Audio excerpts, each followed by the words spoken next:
નમસ્કાર દર્શક મિત્રો, ચેકપોસ્ટ લાઈવમાં આપનું સ્વાગત છે। આપ જોઈ રહ્યા છો પત્ર એ છે જે મેં આરટીઆઈ કરેલી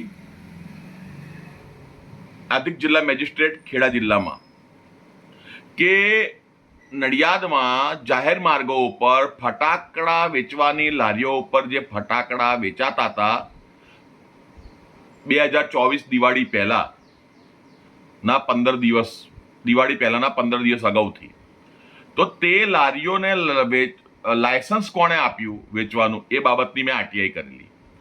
આ આરટીઆઈ બાબતે હું 5 મહિનાથી અરજીઓ કરીને ગમે તેમ કરીને ફાઇટ કરી છેલ્લે મને એવું લખીને આપવામાં આવ્યું વિવાદીશ્રીની અપીલ અરજી દફતરે કરવામાં આવે છે, તમે નારાજ હોય તો ગાંધીનગર નિર્માણ ભવનમાં મળો, કર્મયોગી ભવનમાં 90 દિવસની અંદર।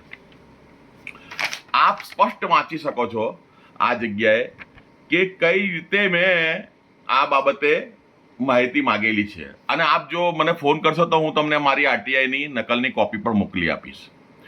મારો કહેવાનો ભાવાર્થ એ છે કે જે ડીસામાં દુર્ઘટના બની, પ્રાંત અધિકારી મામલતદાર ઉપર ઢાંક પીછોડો કરે છે, મામલતદાર પોલીસવાળા ઉપર ઢાંક પીછોડો કરે છે, આ જ બાબત સેમ ટુ સેમ આ વાક્ય આ જ અંદાજમાં મેં દિવાળી પહેલા 2024માં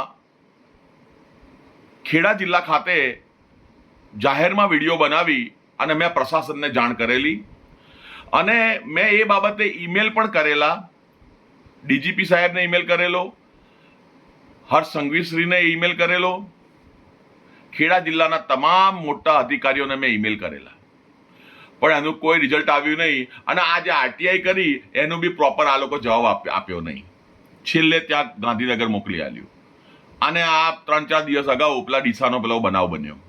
હવે આખા ગુજરાતની અંદર દરેક જિલ્લામાં આ લોકો ચેકિંગ કરવા જાય છે।